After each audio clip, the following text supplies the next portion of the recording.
Everyone, Steve from the Audiophiles. Welcome. Great episode today. I have Kevin Gray, a conversation with Kevin Gray, the one and only Kevin Gray, master and engineer. You know his albums. We'll get into that today. It was a wonderful conversation, wonderful talk. If you haven't subscribed, click on that button below for more fun interviews and reviews of records going forward. And again, if you haven't subscribed, please do. I'm giving away some prizes at 2,000 subscribers. And if you have subscribed, guys, thank you so much. Thanks for all your support. And one other thing, I'm the founder of the MoFi and Audiophile Buy and Sell Club on Facebook. So if you haven't joined as a member, click on that button on Facebook and become part of that group. It is probably the best way to find the cheapest audiophile vinyl out there. Great group of members. It's a great community. So have a look if you're on Facebook. It's a MoFi and Audiophile Vinyl Buy and Sell Club. Click on that one. You won't be disappointed. Now let's get to my conversation with the one and only Kevin Gray.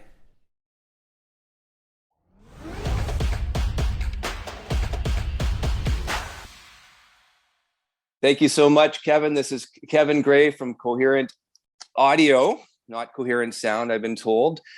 Thank you for joining the Audiophiles today on Father's Day. And again, happy Father's Day to you. Well, thank you, and my pleasure. Good to meet you, Steve. Yeah, nice to meet you as well. Now, I'm a huge audiophile, been doing it for years. I know you've been in the business probably as long as I've been alive. 50 years now, I've been reading on your bio, and that's my age as well. So that's kind of crazy. So first of all, I'd like to thank you for, mastering or remastering some of these beauties that you've been doing over your career. I know a lot of my viewers who knew that I was doing this interview today had asked, tell Kevin, thank you so much. You're, great quality and, keep up the great work. So we wanted just to thank you for all of that. You've been just, producing some great stuff. No, I appreciate that. I don't take any of the comments for granted. I get a lot of email and I appreciate it. Yeah, and I think, and also lately too, we've been wanting to know. I mean, you're passing on the flag to future generation engineers. I mean, are you training someone right now to be the next Kevin Gray? Like, where are you at that stage? I've trained 3 people. It's a lot of work. It's very time consuming, and it kind of slows me down. And I'm so busy right now. On one hand, I could kind of use somebody else, and on the other hand, I can't really take the time to train somebody else. And I don't have quite enough business to really justify hiring another person full time. But yeah, I've trained 3 people. The last one was actually a woman from Germany, from Berlin, who works for Emil Berliner Mastering there, which used to be DGG. It was the DGG facility. And she had already knew how to cut records, but she wanted to come and get some inside tips and stuff. And it was very fun working with her. She was here for a month. Oh, wow. So how's business been? I know we've had sort of this vinyl resurgence. Has it just been crazy for you? Like how many? Unbelievably crazy. Yeah, I'm having the biggest year I've ever had. And yeah. That was happening every year anyway, up until 2020. That was kind of a crash year for me because even though I'm a sole proprietorship and I could have kept cutting, the pressing plants worldwide were closed, during COVID, a lot of them. And they kept opening and closing and opening and closing. And it just, I managed to continue to do some business, but it was not a great year. No kidding. The 2021 made up for it, and 2022 has just been amazing so far. So how many are you cutting per month right now? Like, what are your numbers? Well, the round number is about 300 titles a year. Okay. Yeah. That is busy. So how long does it take you to cut one album? Like how many hours? That depends entirely on the project. I do stuff from high-res digital that's pre-mastered. That's like put it on and cut it. That's not difficult. But when I'm recutting a project from the original analog tape, it can take 4 or 5 hours easy to do a project. This is a good segue. I actually pulled 5 of my best sounding Kevin Gray cut albums. So okay. What I'm going to do here, because I mean, all the groups that I'm part of in the forums are all about, is it analog? Is it from the original master tapes? And now I have it from the horse's mouth. I will be able to know exactly. But I can't. I'm not allowed to reveal sources. Okay. And I But you haven't. can. Sorry about that. No, Uh, that's fine. the labels all asked me when vinyl. I don't know what most people consider to be the real takeoff point. For me, it was around 2005 because that's when all the majors had jumped back in.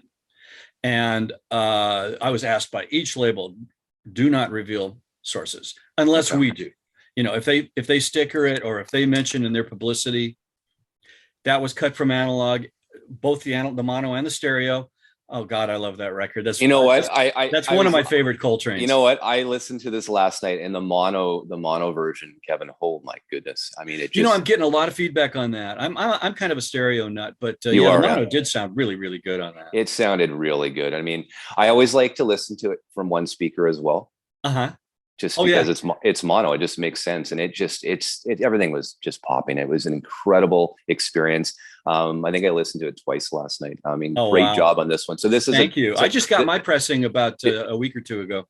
So do you get these for free? Do they give them to you for free, or do you have to buy them? I probably shouldn't give this away either, but Warner is the only label that's really good about that. The only one. They'll give me like 4 copies sometimes. Oh It depends on wow! the project. So I know where to come if I need a copy then. Okay, next one. Here we go. Another incredible album. Oh See? God. That is in my top 5 It is. all-time favorite records.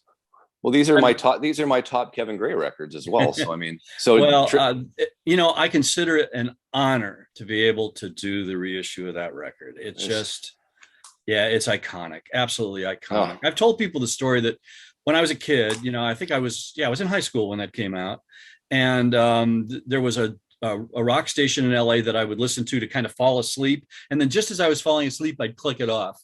And about 5 minutes before I was falling asleep, I was kind of in a reverie. What's going on? It came on the radio the first time I'd heard it. And I kind of like sat up in bed and I kind of went, wow. And I went out the next day and bought the record. It moved me that much. And I'd always been a Marvin Gaye fan, but most of his stuff was kind of the typical sort of R&B dance, and that was such a departure for him and such an amazing record. So can you confirm that is that AAA as well? Absolutely. Okay, this one here. Now, see, they'll put it in these cases. In both of these cases, it is in their advertising, if not on the sticker. And sometimes the sticker can be deceiving, or the hype sticker can be deceiving as well. I mean, well, about the whole Marvin Gaye debacle with Europe, right? That's not my mastering, even though it's stickered that it is. Yeah, what happened there? What was the whole debacle? I don't know what happened. Can you tell the viewers what happened? I can only guess that when they started to press it, they blew the metal parts or something and had to recut it somewhere in Europe. Somebody actually nailed it down and figured out who cut it, but I don't know where, and I don't know any of the details, and they're trying to get it all rectified. Oh, that's wonderful. So here we go. I'm sure you've heard of this one before. Yeah. One of my favorite albums, again, one of my, 1977, man, that was a great year. That and Asia came out that year, and those are two of my favorite albums in 77. So AAA? Yes. Oh yeah, for sure. We had the original master tape. We had both sets of original master tapes and had to figure out which one to use. That was a weird story. Well, tell us that story, because I know there is a story to the original master tapes when I think the producers had to put the drums back in. Yeah, they wore the tapes. So they put Fleetwood's drums back into the other tape or something? Yeah, I don't know all of the details of that. But yes, we had to figure out which one, because they were both marked master tape. So we had to figure out which one was it wasn't that hard, but we figured out which one was the worn out one and which one was the new, clean, clear sounding one. Yeah. And that one, the 45 or the 33? We did both. No, come on. I only have the 45. Okay. Okay. So if my viewers don't know, I think this is 2010. You guys cut this one? Was it 2010? Was it that late? Must have been. I can't. We started doing the Warner stuff in 2005. I was thinking it was closer to that, but it's showing. I know. You know what happened? That got held. No, there was at the time that Warner decided to put that out. Now, I don't know if this is inside information. I don't think it is, but there was litigation between Fleetwood Mac and Warner, and so it got held for I think 5 years. I think we cut that in 2005. And then it came out that would make sense, because on the back of the record it says 2009. Okay.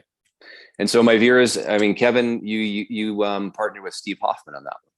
I did. Yeah. Okay, so you've already preempted me. I mean, here you go. This is the Cisco version. God, I love that record. I just love that record. That's what I mean. I love Steely Dan. I like them all. I don't Yeah. even have, you know, whatever. But yeah, I love that one. It's my favorite. So My this was done. my This old was done. buddy Victor Feldman that I did the Yeah, director disc with in '77 played on that. You know, yeah. So I know there's been a lot of rumors about the Steely Dan original catalog being, I guess up in flames at the Universal Studios. not Um, true. it's not true, is They've it? got all the No. master tapes. I thought so because I've heard rumblings, and I mean I know Analog Productions came out with Steely Dan's last two albums in the last month or so, cut at 45, and I've heard rumblings and rumors that the rest of the catalog will be released by Analog Productions at Right. 45, and if that's Right. going to be with the master tapes, it's going to be incredible. I'll be lining up to get those ones. It's incredible. Yeah. So tell me a little bit of process in this one. I mean, original masters. I mean, what was the whole process on the Steely Dan? I mean, obviously you love the album. Was it a lot easier to remaster an album that you knew about already? I mean, tell me your Robert processes on Pincus was the reissue producer on that, and he really wanted it matched as close as we could to the original because it sounded so good. You know, Amazing. why reinvent the wheel? You know, and so that's what we did. And it was a lot of work to get it nailed, but I think it speaks for itself.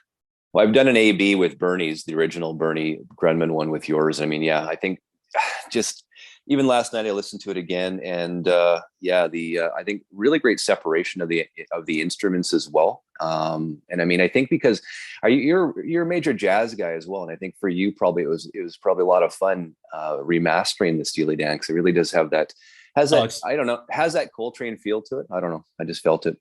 Yeah, yeah. Yeah. Well, they threw a lot of jazz into their music. I mean, look at the intro to Ricky Don't Lose That Number, is Song My from God. My Father, Yeah, I mean, stole it straight across. Yeah. No, they did totally. Bum, Nice. bum, bum, bum, bum, bum. I mean, they took that from Horace Silver. I felt even with the Asia, if you listen to some old Coltrane or some old Davis as well, the Asia album, a little bit slower. The instruments seemed a little bit slower. I don't know if you picked up on that. I think the old jazz, these guys were they're just throwing things at you. It's a little bit quicker. I think with Fagan and Steely Dan, they were really a lot slower in the playing of it. But I mean, it sounds so incredible. I think there's a reason for that. If you've watched any videos with Fagan and Becker when he was still living, they talked about how they literally wore the musicians out. That's right. To get the sound that they wanted. I don't get it, but yeah. So I think that's probably why it was a little bit slower paced. Wonderful album. I mean, again, I can't wait till the 45. Every single song. I mean, there isn't a weak song on that record. Well, the only thing I don't know if you know about the Cisco, the whole issue with I guess I've got some glue on the inside of my my record. It came from the inner sleeve, so that's the only crappy thing about that. But yeah, and the prices of these things have gone up on Discogs. And it's crazy right now. I mean, I got this one for a song and a dance years ago, and now they're, I don't know, $300, $400. It's nuts. Yeah. Speaking of that, I mean, I know you, and I saw you did I think you did an interview last week at the music show in LA, and Blue Train. Yeah. Yeah. I can't wait for that. I think it's slated for September. Okay. It's going to be for the 50th anniversary of it's an anniversary, I think, of his birth. I mean, it's actually like a celebration. Yeah. That's my favorite Blue Note by a wide margin. I just love that record. I fell in love with it the first time I heard it. Yeah. And huge Coltrane fan, so it's great. And that's AAA, of course. Oh yeah. Yeah, for sure. And if you look for mono and stereo. Oh, nice. Again, like the other Coltrane. and a bonus album of unreleased stuff. Come on. Yeah. You're killing me. I can't wait till September. Yeah, I think they're packaging the two stereos as a set, and then the mono is separate. So which one did you like better? You're a stereo guy, so you're probably going to say stereo. In all honesty, I think I prefer the mono on that one. And I'll tell you why. Rudy made some kind of weird reverb moves. He was controversial, wasn't he, with some of his recording? The reverb, well, yeah, I don't want to go there because I love Rudy, but no, he kind of pushed the reverb in places and then backed it off, And for some reason, it's far more noticeable on the stereo mix than it is on the mono. So I think for that reason alone, I think the mono has a cohesiveness that's kind of, oh, and also there's nothing mixed in the center. Everything's left and right on that record because that was an early stereo for him. So I think I like the mono better on that one. And that's one of the few that you'll hear me say that. I can't wait. So you say September for that one? I believe so. Okay, last but not least, one of my top favorite. Do you think you know what it is? I don't. Oh, Dark Side of the Moon? Yeah, of course. I got you pegged, man. Everyone that's watching, we didn't do this before. No. This is my top. We're on the same page. Good wavelengths here. That's excellent. So this was done with the late Doug Sax. Absolutely. That was a blast. That record, I mean, just doing that was a blast. We had like 5 engineers in the cutting room. It became the joke, how many mastering engineers does it take to master Dark Side of the Moon? So yeah. And then if my viewers don't know, this is the 30th anniversary that EMI released as well. And how are the master tapes in pretty good condition when you guys? Very good condition. For some reason, it had gotten assembled, the 2 sides onto one big 14-inch reel, and that's the way it's stored now. And I've stated before that when I threaded the tape up, we got it all aligned and everything, and I hit play and I heard those heartbeats. It just made the hair on the back of my neck stand up. It was just, I mean, I couldn't believe I was doing that record. It was just amazing. How much did you have to really change things around a lot, or was it how did the tape sound? Was it a little bit bright? A tiny bit. And Doug was really adamant about not wanting to high frequency limit it. So man, those the clocks, that's the closest you're going to hear to the tape on a vinyl release of that. Even more than the half speed mastered, I think. But it sounded good. It didn't require a whole lot of work, and Doug was kind of more in charge on the sound on that. I was just kind of trying to get it on the disc. Yeah, no, do you have a copy of that yourself? Oh, I do. I have the best copy of that. They did a few test pressings at RTI, and they sounded better than the European pressing. I'm sorry. So you have the test pressings? I have both, yeah. Oh, you're killing me. Sorry. So do you think they'll ever come out with the 50th anniversary next year? I don't know. It's kind of, in my book, it's kind of all been done, Yeah. Like, how are they going to make it better, right? I mean, that's how I look at it.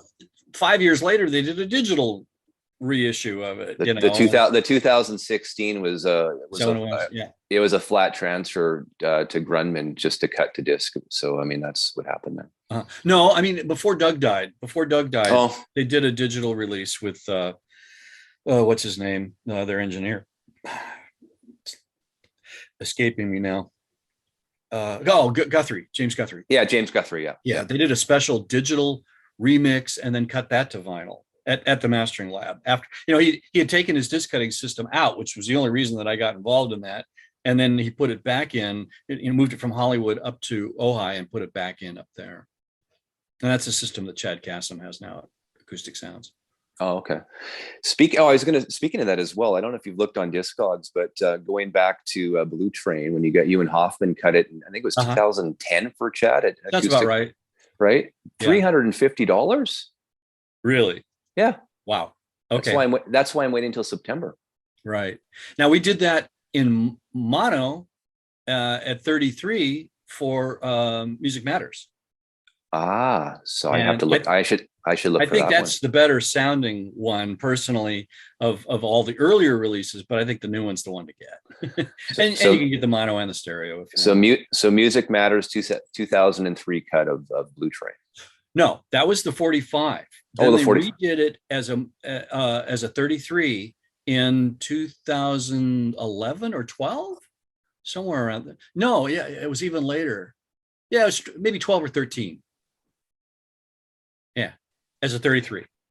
Okay. That was one. They launched a whole 33 series, and that was the record they used to launch it. Now I have to look for that one. Yeah, a lot of people don't know about that. No, I had no idea. Or any of them. They only know about the Music Matters 45s. Yeah. Okay. I made some serious upgrades to my system around 2012, and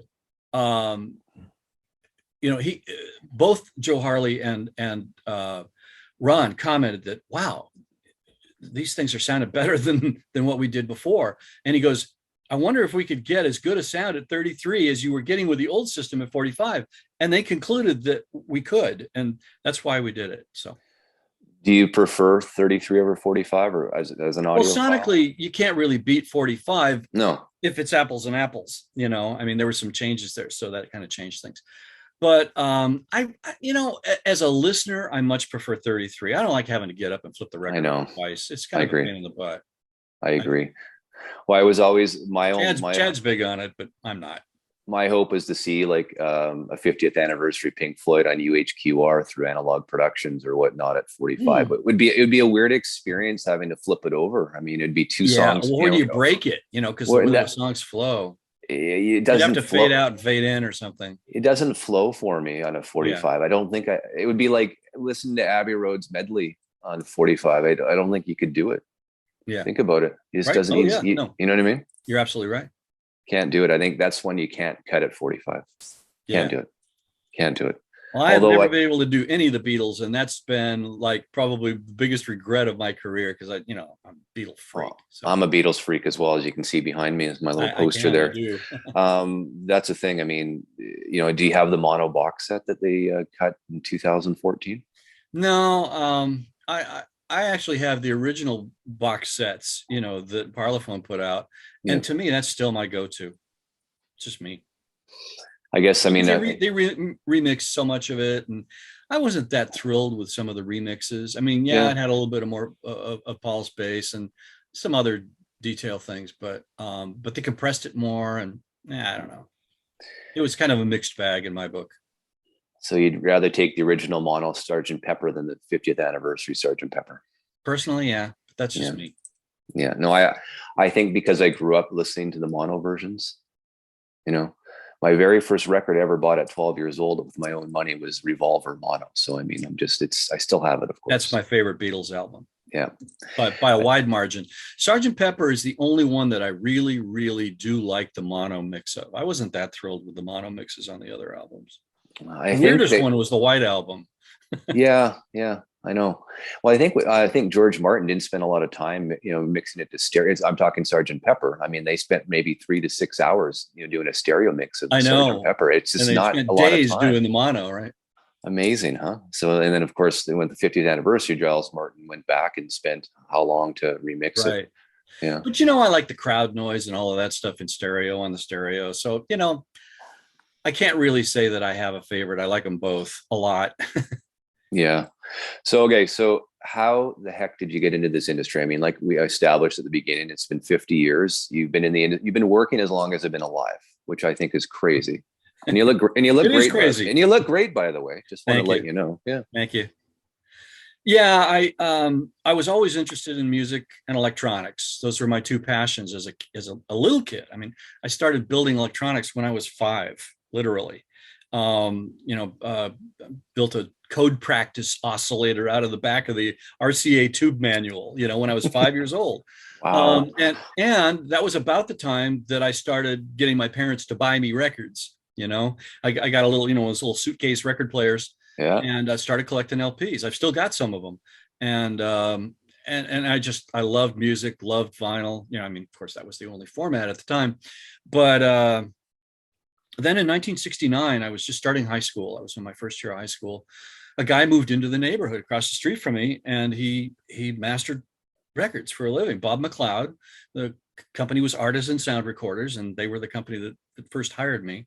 So anyway, I kind of hung out at Artisan all through high school. I'd go down for spring break and Christmas vacation and summer, and Bob had me within a year. I was making tape copies for International, because they would order copies, EQ'd copies of the master tapes for International for all the big releases. And there might be 6 or 8 of them, for Europe and Asia and, whatever. And so, I learned how to make the moves. I learned how to do all the EQ, the fade ins, fade outs, all this stuff. So I wasn't actually cutting, but I was doing everything but that. So then I kind of an insider story was that in 72, I graduated high school, and I assumed Bob was going to hire me right away. And he said, no, I want you to go to college. I think you should have 2 years of college before I hire you. And I said, Bob, I don't want to do that. He goes, well, I think it's what you should do. So I went out and I talked to Doug Sachs, and I talked to Whitney Recording and a few other people, and was trying to get a job as a mastering engineer someplace else. I get this angry call from Bob, and he goes, I'm hearing from everybody, wanting a reference that you're, trying to find a job someplace else. And I said, well, you're not going to hire me. And he goes, yes, I am. You're hired. So that was your first gig. Wow. Yeah. It turns out my parents had put him up to it. Would they want you out of the house, or just want you out of the bedroom during the day, or what? No. They wanted me to go to college for 2 years. Yeah.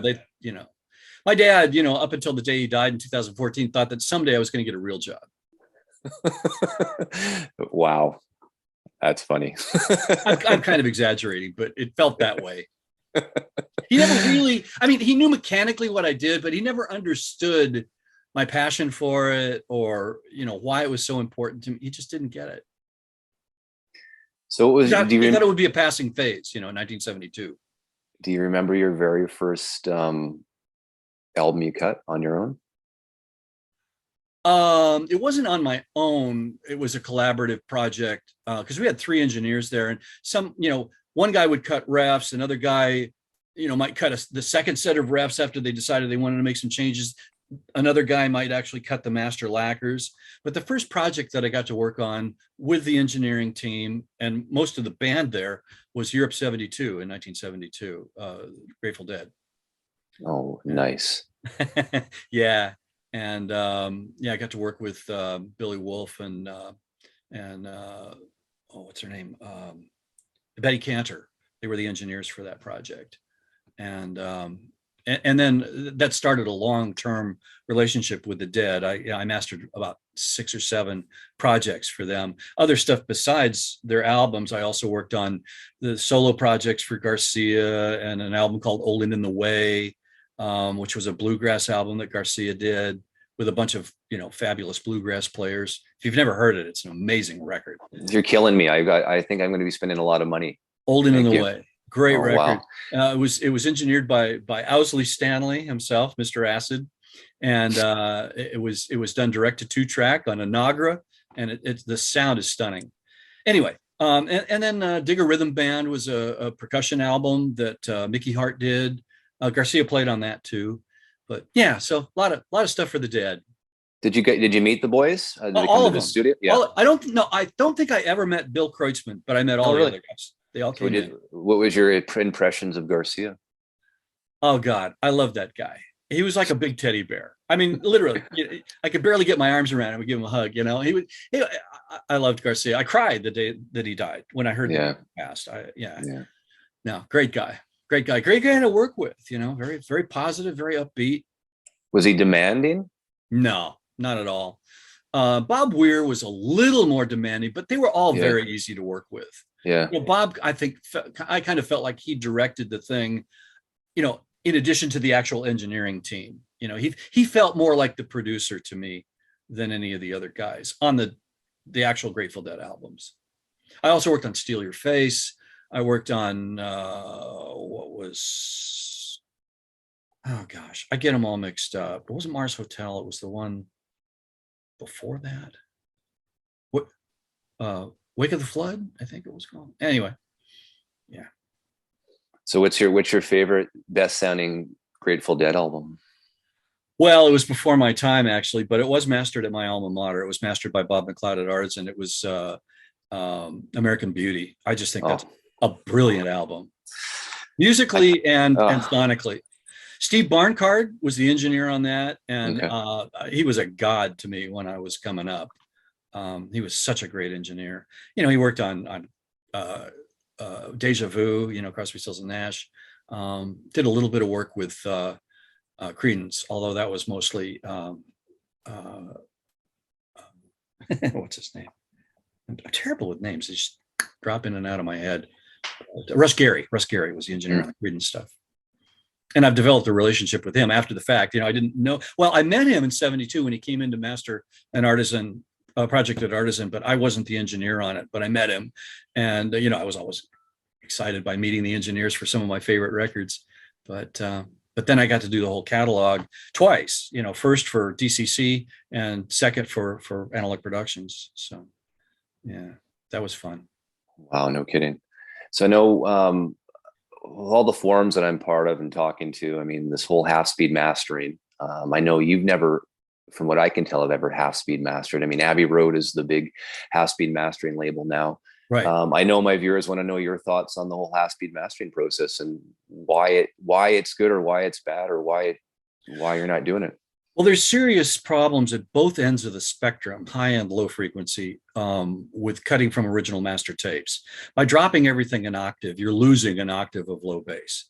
And by pushing the cutter head at low frequencies, the cutter head is kind of running out at feedback at frequencies down around 20 hertz, which would be, 40 hertz full speed. So there's a lot of information down there, and it kind of gives it a kind of a wallowy sound. I won't go into specific titles, but there's some that just have, to me, all the earmarks of half speed mastering. The other problem is vocal sibilance or really excessive cymbals. The shape of the groove is the same, whether it's cut half speed or full speed. And the problem with that is the curvature of the groove. And you can correct for that by using what they call high frequency limiting. When you cut full speed, those don't work at half speed in an analog realm, because you're asking it to move twice as fast and twice as far, on half the frequency spectrum. So, in other words, an 8 kilohertz thing, you're asking it to respond and limit at 4 kilohertz. So it's a sliding filter, and it doesn't work at half speed. So the only way to fix that is, now when you master something digitally, that can all be corrected digitally. So I guess there might still be some advantages to half speed if you're cutting from digital sources, but I sure wouldn't choose to do that. I was going to ask you this as well. Like, I mean, how much do you cut in digital versus the analog tape these days? Is it 50-50? Like, where are you It's guys gone at? back and forth. When I first opened my business in 2010, the end of 2010, I was doing probably 85% digital and 15% analog. I would say it's almost the other way around now. Probably like 15% digital and 85%, because I'm doing so much of, like all the Tone Poet series and the classic series for Universal, all from the original master tapes. So run me through this process. So sure. you get the Coltrane, you get the Blue Train master tapes mono stereo. So tell my viewers how it all works. You get the tapes. Tell me how it works. Well, I've said this over and over again. Unfortunately, it doesn't always happen, but I like to get an original copy of the record as a reference, because that tells me, if the tape sounds wildly different from the record, I know that there was intentional moves to do whatever changes they made to the record. So I kind of like to know that as a reference. Not that I'm necessarily going to try to match it exactly, but I want to use it as a reference. Don't always get that. Just did one the other day that was like, really, is this what this is supposed to sound like? So I had to kind of guess, But whether I get it or whether I don't, I basically just listen to it all the way through. I don't really usually start EQing until I'm in a couple or 3 songs, because that'll tell me what the general sound of the record is. If you start EQing right away, I think you can kind of fool yourself. So I try to listen to the first 2 or 3 cuts of an album to get an idea of, what the intent was when they mixed it. And then I just try to balance it up a bit from there. Maybe one track might require a little bit of bass. One track might require pulling out a tiny bit of mid-range. It varies from album to album. And So how many times would you adjust it before you actually feel you need to cut the album? I mean, is it 2, 3, 4 times before you're happy with it? How many passes of listening to it? Yeah. It varies. It varies a lot. It typically, an album, let's say it's 40 minutes, and not including the time that it takes to rewind and fast forward it, which is 3 or 4 minutes each time, a whole album, or a side.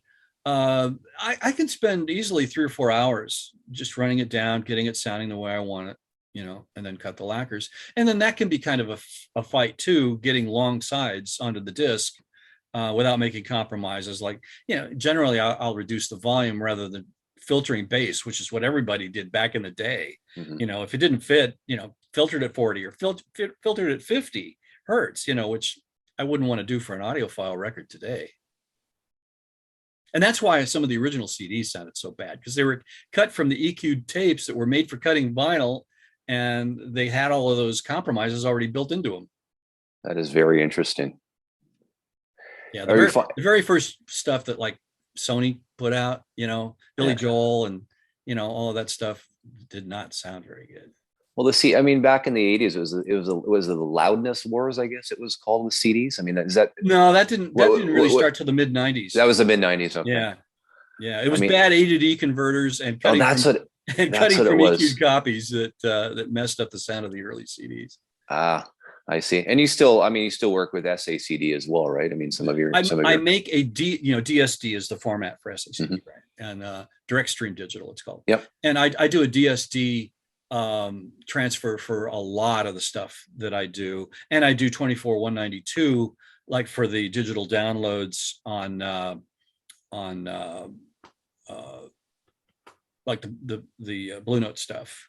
Okay. As a simultaneous pass, I run it at the same time I'm cutting the vinyl, the lacquer. I was going to ask you that too. I mean, any chance of getting a tape dub made while cutting from the tape? It's funny. Even though we have high-res digital, the labels really frown on doing that. I thought so. So yeah, they do. Some people are licensing the titles to produce copies, and that's a different story. But like the Tape Project, and Chad's even doing it. He's got his own little wing. I don't know what he calls it, doing his tape copies. Interesting. So getting back to digital, the whole DSD versus, I guess, PSM or whatnot. I mean, what's the best digital or PCM? What's the best digital source right now, you feel? The best digital format? Yeah. I still prefer high-res PCM to DSD. DSD, well, you asked what the best is. Let me back up. The original DSD, it's one floating bit moving really, really fast up in the megahertz range. And that's now called 64X DSD. And then they went to doubling that frequency and came up with 128X DSD. And that the problem is there's all of this, what they call, it's out of band noise. They call it noise shaping that gets added to the sound to actually make DSD work. It's a necessary evil. And so like there's 50 dB of noise up above 20 kilohertz. It starts actually just above 20 kilohertz. I don't know if I can hear it, but I can sense it. I can hear it doing something to the audio. It might be some kind of an intermodulation thing or something. And that's always bothered me about DSD. I've never been a big fan of it. Then they went to 128, which moved it up to like 40 kilohertz. So you would think that would get it out of there. I could still hear something weird with it. Then they went to 256 just 3-4 years ago. And I don't know of anybody that's actually releasing anything in that format. I don't think, because the file sizes are huge on that, but that's the first DSD I've heard that I really like the sound of. And I might actually go so far as to say that's the best sounding digital I've heard is 256X DSD. I think mobile fidelity for their SACDs are 4 times that's it. sampling DSD. Yeah, that's the one, right? Yeah, that's what they were capturing in. And then it goes back downsize it to 1. So there comes the noise shaping again. It has to be there, So I don't know. Or does it once it's already been captured? I don't know. That's an interesting question. I'd have to look at it. Yeah, I'd be interested to know that one. That's interesting. So tell our viewers the equipment that you use at your shop. Thank you. Good question. It's one thing I'm very proud of, and I think it's what gives me an edge over a lot of the other mastering facilities. I'm using a fairly stock Neumann lathe, but then I have an external computer to it for doing the groove spacing made by a company called DJR, and I was involved in the development of that computer. And it's not in the analog chain; it's just machine control that's moving the cutter head across the disc and adjusting the spacing as it goes. Neumann had their own very crude system built into their lathes in the VMS 66 and 70. They improved that greatly in the VMS 80, and this does basically what a VMS 80 does.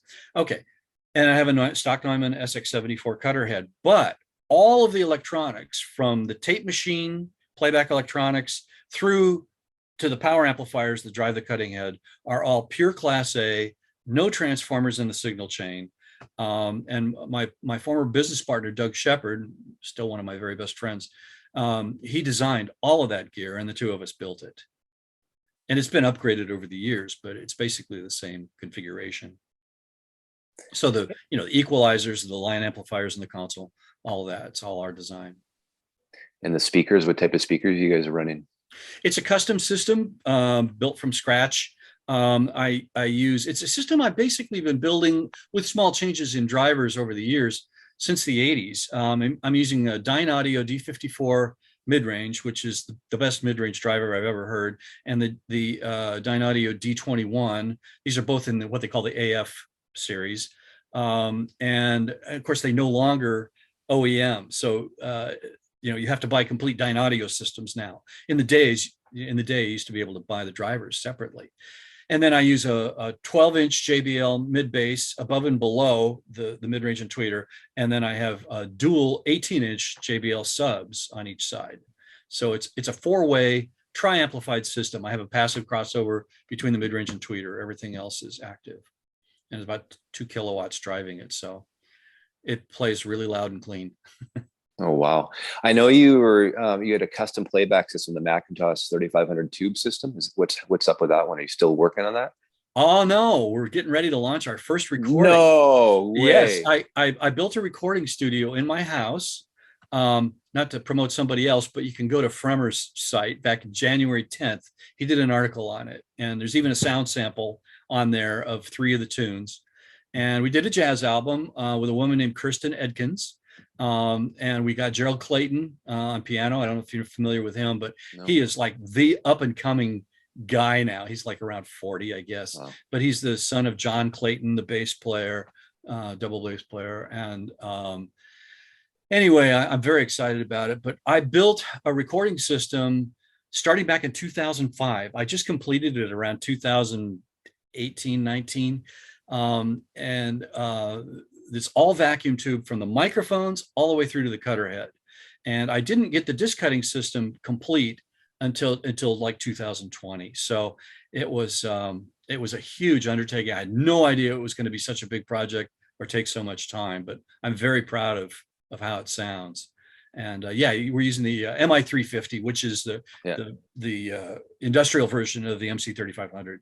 To drive the cutter head. And man, those amps just do a beautiful job. Oh man. They put out almost 500 watts. I mean, they're just amazing amps. I mean, they're just loafing along. Wow. Then that's your home. That's at your home studio. Yeah. See, I have a house, and I was renting the house and converted the garage to be my mastering room. Okay. And I had a renter move out. And my other renter is my son, Sam. And so I said, "Hey, Sam, I'll make a trade here. I'll give you the other bedroom, which I was renting, and take back the living room and do recording there." And he goes, "Oh, that's fine. I'm not home that much. He's 28. He's out and about." Yeah. And so I converted. What happened was, it's very weird the way this all came about, because I had been looking for a couple of years for a place to record. And a guy named Rich Capeless did a website called rvglegacy.org. And it's all about Rudy Van Gelder, RVG. And it's a beautiful, beautiful put together site. You got to check it out. I'm going to. Yeah. And he puts the plans basically for Rudy Van Gelder's room in Hackensack, New Jersey. And it's, that's amazing. I took one look at it and I went, geez, that's like the size of my living room. I had no idea it was that small of a room. Yeah. Inglewood Cliffs was a fairly big room, maybe 30 by 30 feet, something like that. But yeah, so this is a small room. And it's maybe 16 feet wide by 24 feet deep, something like that, I don't have quite as high a ceiling as he did, but I've done some acoustic treatment to compensate for that, to reduce any flutter echoes, but without removing the reverb in the room. And it just has a great, well, I'll let you be the judge, but it has a great sound. Everybody's been pretty amazed by it. I want to come down and see it. Absolutely. Come on down. Happy to show it to you. I'm not that far. Vancouver's not that far. I got to get up to Vancouver too. I was going to say, have you been up to Vancouver? I never have. I've actually never been north of Washington State, but it just gets prettier and prettier the farther north you go. And us Canadians are pretty nice people too. Oh, I have a lot of Canadian friends. Yeah. No argument there. Yeah, no, come up. I mean, it's last 2 years, as we all know, has been pretty interesting, but it's starting to be more vibrant in downtown Vancouver now. We got the cruise ships back, and I mean, huge tech area, and some big recording studios there as well. I mean, Bryan Adams is recorded there, Michael Bublé. I believe one of the producers from Pink Floyd owns I guess a recording studio and a school actually up there as well. So yeah. Wow. Yeah. So do you find it easier, like if you know the album, to master it than one that you don't know? I mean, obviously you're a huge jazz guy, so when you're doing Blue Train, that must be no problem for you compared to something you haven't listened to before. Well, in defense of Rudy Van Gelder, who gets some ridiculous criticism, I mean, I have now mixed an album directed to track, and it's a jazz album, and it's not the easiest thing in the world to do. As a matter of fact, it's a lot of work. It's a lot of sweat. And so I think that Rudy just did an amazing job, and his stuff is very, very consistent. We do fairly similar things to most of his recordings, and it's not a lot. So, doing his stuff maybe is a little bit different than if you were to ask me about my favorite things. I'm not a huge fan of Tom Dowd's recording, although his jazz stuff I think was far better than the pop stuff that he did in the 60s. But yeah, a lot of records take a lot of work to get them sounding good. If I'm familiar with them, I have a little better idea of how they're supposed to sound, in my head, having heard them so many times. But I wouldn't say that it makes it that much easier. Ever using headphones versus speakers when you're listening as well? No, headphones just kind of mess me up. I use headphones when I'm recording on location live, because I've been doing location recording since 1969, but not in the mastering room. Funny story about that is Don Was, who we're working with on the Blue Note stuff. What a wonderful guy! I get the biggest kick out of Don. He's just great, and a walking encyclopedia of jazz. The guy's amazing. But he came in the very first time I met him, and we were doing a Tony Williams album that I think was his very last recording that was done back in the 80s or 90s, whenever. And there were some sonic things that they were really concerned about with it. And I took one listen to it and went, yeah, I hear what they don't like. And so I kind of dialed in an EQ, and then Don wanted to come by and check it out real quick. And so first time I'd met him, shook hands with him. I was kind of intimidated by him. And then after I'd known him for 10 minutes, I felt like I'd known him for 10 years. He's that kind of a guy. And so he said, I hope you won't be offended by this, but he said, your speakers sound good to me. But he said, I'm used to referencing to these Grado headphones, the wooden earpiece ones, kind of cool headphones. And so I plugged him in, and he's listening, and he's doing this. He's going, listen to speakers, listen to headphones, listen. He goes, don't need the headphones. That's a first. So. Oh, wow. Yeah. Wow. It was a compliment. Yeah, no kidding. The other thing is I've had a lot of people shoot video on there, and they would ask me when they would start, can I get a separate video feed of what we're doing? And I said, analog audio feed, to put on the video to sync with the video. Okay. I said, yeah, sure, I can do that. Mm-hmm. And then they'll listen to the playback on the video and go, God, your room sounds so good that it translates into the microphone in the camera, and it sounds great. So I've never actually had to do that.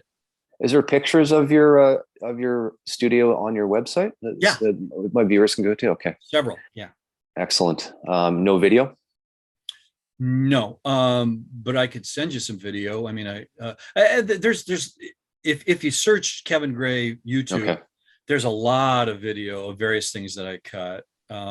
One of my favorites was when I did Blade Runner for Audio Fidelity, they did a video on that, which was kind of cool. Oh, cool. I'll have to go see. And that's on YouTube. It's on YouTube. Yeah. And then they did a really funny one. This was a kick.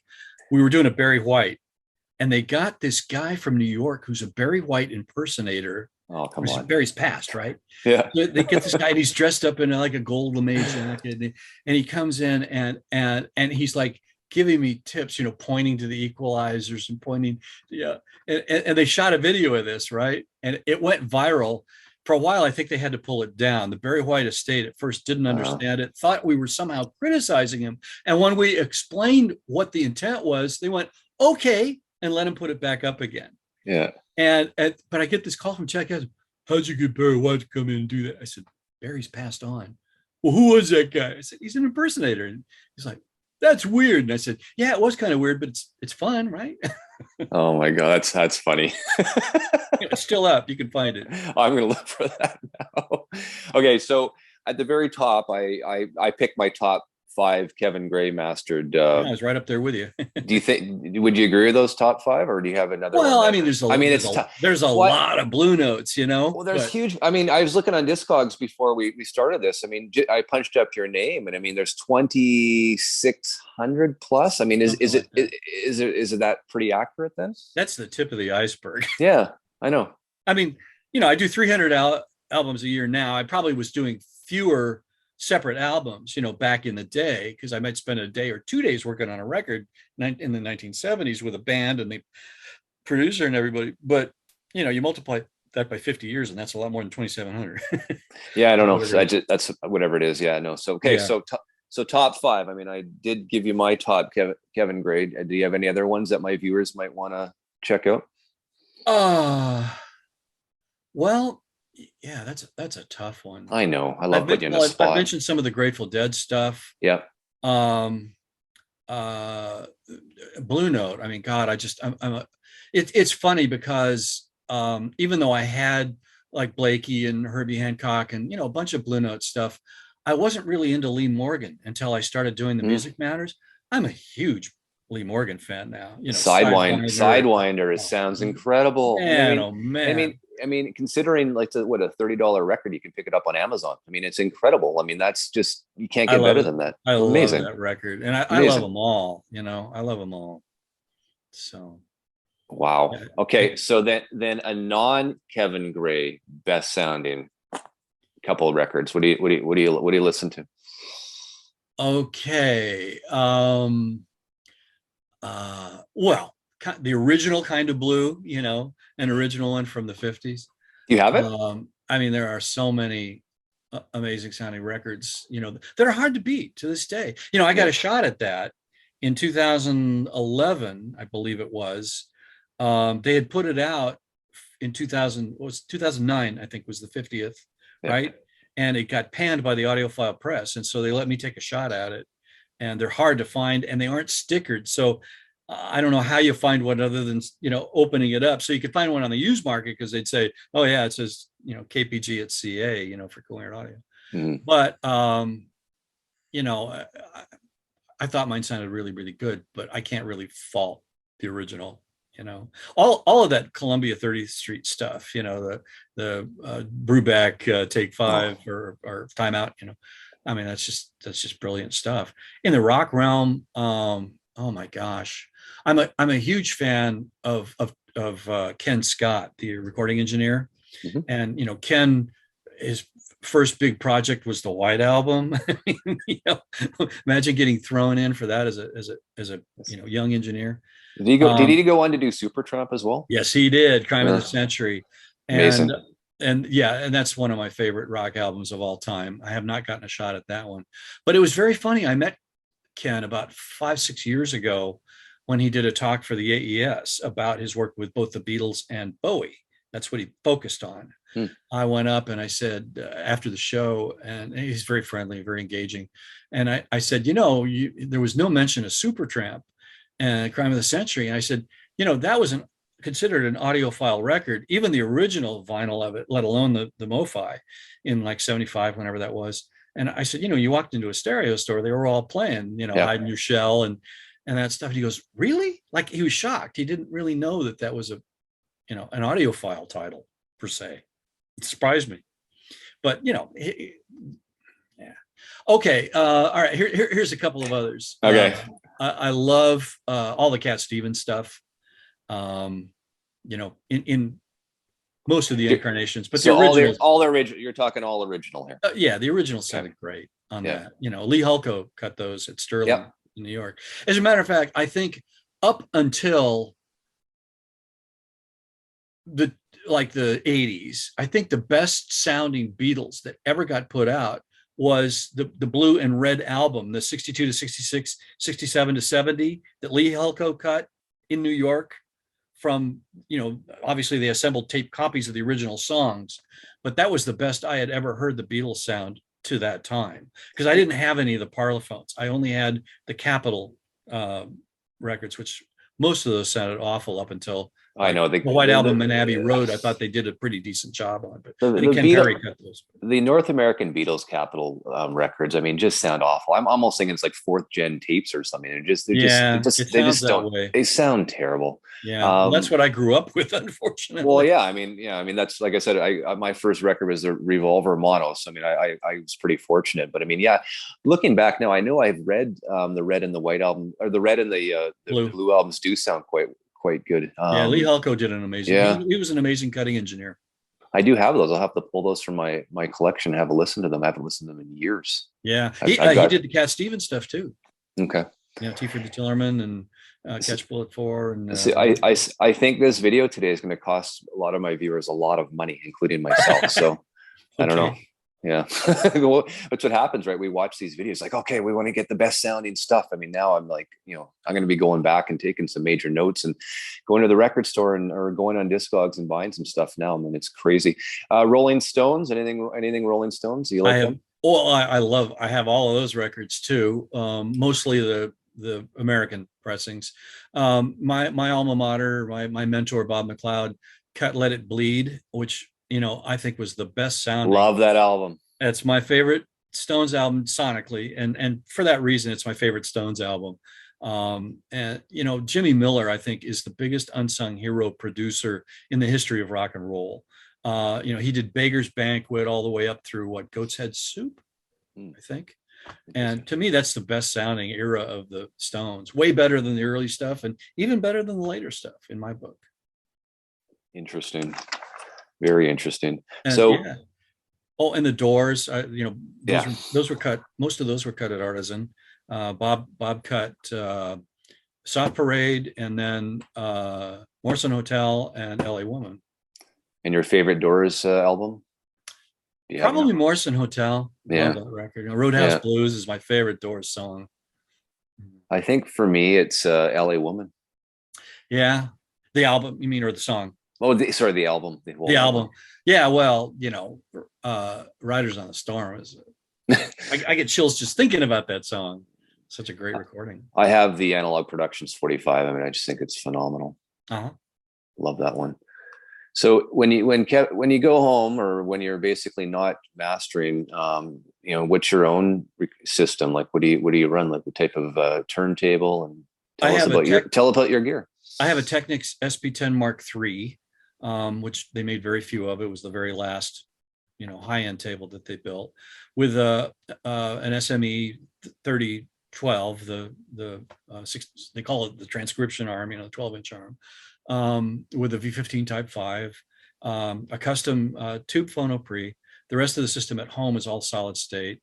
I have basically the same loudspeakers that I have at the studio, only with different amplification. But same speakers. And it's funny, at home, I don't play CDs. I play CDs rarely. I mostly listen to vinyl, but I also do a lot of listening to FM at night just to unwind. I listen to either the jazz station or the classical station, a lot to the classical station in LA, KUSC. That's interesting. You listen to radio. Interesting. Well, I'm not doing serious listening. No, I know. Or background music, Yeah. But just, unwind music. So is it every day after a hard day's work, go and unwind, glass of wine, sit back, turn some jazz on, or what? Yeah. You never get sick of it. I don't. I've been asked so many times, don't you get sick of doing all those blue notes? It's like, never. Bring them on, I mean, No, that's I mean, watching you and just hearing your voice, the enthusiasm when you talk about the Blue Note series and that, I mean, it just like you just light up. yeah, yeah. It's your Well, passion. listening to the master tapes is like being a fly on the wall at Hackensack or Inglewood Cliffs, and it's like how many people get that opportunity? I was just about to say that. Like, I mean, you're one of very few that get to do that. So, I mean, that's that I experience itself is incredible. Harley and I tried to figure it out at last count, and this was probably over a year ago. We figured that I had done at least 350 Blue Note reissues. Mhm. So that's a significant part of the catalog. I mean, I think there's 2,000 titles, but a lot of those will never see the light of day. But A and lot of people Harley's don't. digging up some great stuff. A lot of people don't remember what they had for breakfast yesterday. So, I mean, how do you remember remastering 300 of the Blue Note titles? I don't. Or I do mean, you? I was going to say no, I probably don't. not. They kind of run together. I couldn't tell you which ones I did in the last batch because there have just been so No. many. And I'm doing generally two tone poets a month and two classics. No, four tone poets and four classics a month. So that's a lot of Blue Note. Wow. Wow. And you can never And get you never get to peak it. most of the classics I've done before. They're ones that I have cut earlier, either for Chad or for Music Matters. So would you go back to the ones that you cut to listen first then? I know, would you actually pull those records out and No, listen I to pull them? my notes. You'll So I pull can the, see. oh, you pull the Yeah, notes out. Okay. yeah, yeah. Because I have an EQ sheet that I make for every record that I do, Okay. and I have those back to 2008. Hoffman kept all of the stuff before that because he was the consultant. But after that, I kept notes on everything I'd done. Wow. Well, Kevin, thank you. You are most welcome, Steve. It's been a blast. Well, it has been. I really appreciate it. I'd love for you to come back on. I know my viewers are going to be excited. Anytime. It's been a great pleasure. And Father's Day's plans, what are you guys doing today? Going to see Top Gun Maverick. Supposed to be pretty good. Yeah, I've been hearing that from everybody. We're a couple of weeks late here, but going with my son-in-law for Father's Day. So Oh, very nice. he's going to be showing up here in about a half hour. So. We'll enjoy that. It was a Thank pleasure. I think my wife and my daughters are taking me to the record store today. So apparently they want to buy me a couple of records. Jeez, it's going to be wonderful. What a strange concept. It's awesome. Have a great one. All right. You too, Steve. Okay. Bye-bye.